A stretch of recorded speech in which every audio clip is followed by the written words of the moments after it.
All right, so buckle up, because this is gonna get weird. Imagine waking up on this totally messed up radioactive alien planet, right? And not in a cool, let's explore the unknown kind of way, but more like, hey, the sun's out, and also it wants to vaporize you in your sleep. So yeah, that's the alters. This game kind of sucker punched me with how weirdly deep and emotional it got. Bitcrush here, and I played the crap out of this thing. I'm still thinking about some of the conversations I had with myself. Yeah, we're getting into that. No tutorials, no mercy, just Bitcrush. Welcome to Bitcrush, the cry, where your save file cries for help. So you play this guy, Jan Dolsky. He's not a soldier, he's not some galaxy-saving hero. He's just this mining dude who crash lands on this planet that seems allergic to life. And the only way he survives? Quantum cloning. Well, kind of. It's this thing called rapidium, which is basically like the universe's version of a summon spell, but for alternate versions of you. It rips open the multiverse and pulls in a version of Jan that made a different choice at some point in life. Maybe one went to med school. Maybe one started a band. Maybe one just, I don't know, started cooking as a coping mechanism and now refuses to do anything else. It's wild. And these aren't clones, okay? They're actual versions of you with their own backstories, personalities, traumas, skills, like full people. It's you, but not. And managing them, woo, it's like being the boss of 8 versions of your worst traits. One of the alters might be a workaholic, perfectionist who can't relax. Well, another one just wants to talk about feelings all day and listen to ambient whale music. I had one who straight up refused to speak to the others, just sat in the corner reading a book, being that guy. And it's not just for show. These alters have jobs. You assign them tasks, cooking, repairing modules, mining, and each one is better or worse depending on their timeline. But they're not robots. Sometimes they mess up. Sometimes they just don't want to do the thing.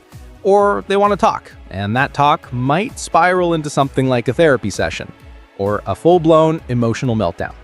And you're trying to keep the base running. And by the way, the base, it's mobile. Yeah, a big old tire you live inside. You roll it away from the deadly sunrise, and if you don't move fast enough, you get toasted. No pressure, right? Every second is a decision. Do I fix the food module or risk starving later? Do I upgrade the greenhouse or fix the broken wall letting radiation seep in? And while you're panicking about that, the game's just like, oh, by the way, here's a dust storm, and also your sleep-deprived emotional clone wants to chat. And here's where it gets honestly kind of brilliant, because this game isn't just about survival, it's about you surviving yourself. Every alter is a mirror, and not a flattering one. You're constantly managing versions of your own regrets, your old decisions, your alternate lives. And they don't always get along. They don't like the choices you made. They don't always want to help. One of them told me, get this, that he didn't think I should have been the one in charge. I pulled him in to help, and he's like, wow, you survived? That's surprising. Bruh, that's a vibe. And you're also out exploring this super hostile planet, right? It's eerie and foggy and glowy and all that.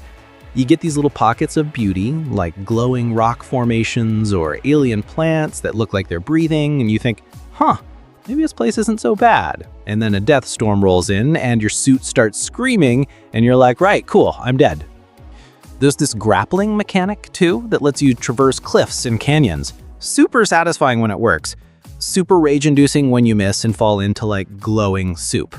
Also, mining spots are kind of terrifying. You find a shiny spot, get all excited, then bam, radiation spike, storm warning, and suddenly the easy resource trip turns into a panic run back to base while one of your clones is screaming about oxygen levels.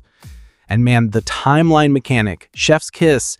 So you open this interface that looks like a glowing spider web of choices. Every major fork you make in the story branches out, and you can actually scroll through and go okay, what if I summoned the version of me that didn't ghost Karen back in 2094? And boom, there he is, ready to cook soup and talk about closure. And these timelines matter. Some of the alters have abilities that others don't. Some are more social, some are more broken emotionally. You'll get a radio call hey, Captain Jan, we need to talk. You're like, please, no, but you go. And then the dialogue tree opens up, and suddenly you're in the middle of this super vulnerable, awkward moment about failure or abandonment or existential dread. And I swear, I'm not kidding, I got choked up once. At myself. That's new. So let's talk visuals again. This game, gorgeous in a deeply unsettling way. Like, it's pretty, but in a we're all gonna die here kind of way. Foggy valleys, bioluminescent fence, modular base interiors that feel too clean to be comfortable. It's all very sci-fi loneliness with a side of, what is that squishy noise? Inside the base, every room feels like a different emotion. The dorms are cramped like you're all sharing one bad dream. The captain's room looks like an IKEA model for depression. And the social room, half the time it's just you and your clones sitting in silence pretending this is fine. Performance-wise, rock solid. I tested it on a few setups from a mid-tier 3060 reg to a beastly 4090, and it held up without a hitch. DLSS supports their FSR2. Even on low settings, the atmosphere still slaps. It's a vibe, just not always a comforting one. Audio, incredible. The ambient noise, the subtle hums of the modules, the distant howls of alien weather. It's immersive in the best and worst ways. And then there's the AI voice. Like this passive-aggressive Siri that keeps reminding you how bad things are. Oxygen levels, dangerously low. Thanks, Carol, I know. Music is, not always music. Sometimes it's just tones. Sometimes it's this haunting piano that drifts in like an old memory. It never really commands your attention, it just lingers like a ghost and sets the mood. And when it swells, woo, you feel it, right in the timeline. Lip sync, yeah, no, let's not. It's kind of janky. Like, you know, when someone's talking, but their mouth is moving like 3 words late, that. Not a deal breaker, but yeah, if you're expecting AAA cinematic facial animation, this ain't it. But none of that really matters because the heart of the Alters isn't its visuals or even its gameplay loops. It's those moments, the conversations, the realizations, that one altar that says something that just sticks with you. The way it makes you question your own choices, real ones, the ones you made outside the game. I know, it sounds dramatic, but trust me, it gets under your skin. So yeah, it's not perfect. Some mechanics are kind of finicky, the UI takes a getting used to, and a few of the big choice moments end up not mattering as much as you thought they would have been. But that's life, right? You think one decision's gonna change everything, and turns out it just gave you a different flavor of regret. Would I recommend it? Hell yes. Bitcrush seal of approval. It's chaotic, it's emotional, it's occasionally hilarious, and it's one of the most unique survival games I've played in years. If you've ever wanted to play against yourself and somehow come out better for it, this is the one.